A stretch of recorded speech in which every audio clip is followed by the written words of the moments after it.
திட்டமிட்டு நடந்ததா வாக்குச்சாவடி தாக்குதல்? அமைச்சர் சேகர் பாபு குறித்து செனோரா அசோக் பகிரங்க குற்றச்சாட்டு. சமீபத்தில் வாக்குச்சாவடி ஒன்றின் அருகே நடந்த மோதல் குறித்தும் அமைச்சர் சேகர் பாபுவின் செயல்பாடுகள் குறித்தும் யூடியூப் சேனல் ஒன்றுக்கு செனோரா அசோக் அளித்த பிரத்யேக நேர்காணலில் பல அதிர்ச்சி அளிக்கும் தகவல்களை பகிர்ந்துள்ளார். நடந்தது சிறிய அளவிலான பிரச்சனை அல்ல, அது ஒரு மிகப்பெரிய கலவரம் என தெரிவித்துள்ள செனோரா அசோக் இது குறித்து விரிவாக பேசியுள்ளார்.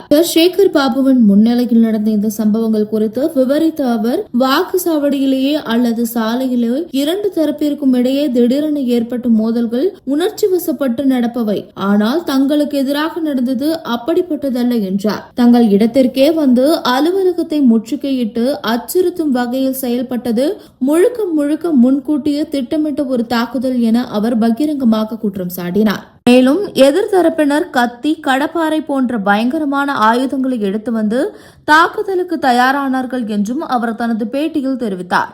ஆயுதங்களுடன் வந்து அச்சுறுத்தியவர்களை அங்கிருந்த விஜயகுமார் என்பவர் தடுத்து நிறுத்தி, நீ என்ன பெரிய ரவுடியா என துணிச்சலாக தட்டி கேட்டதாகவும் செனோரா அசோக் அந்த நேர்காணலில் தெரிவித்துள்ளார். அமைச்சர் ஒருவரின் முன்னிலையில் ஆயுதங்களுடன் திட்டமிட்டு நடத்தப்பட்டதாக கூறப்படும் இந்த தாக்குதல் சம்பவம் தற்போது அரசியல் வட்டாரத்தில் பெரும் பரபரப்பையும் விவாதத்தையும் ஏற்படுத்தியுள்ளது.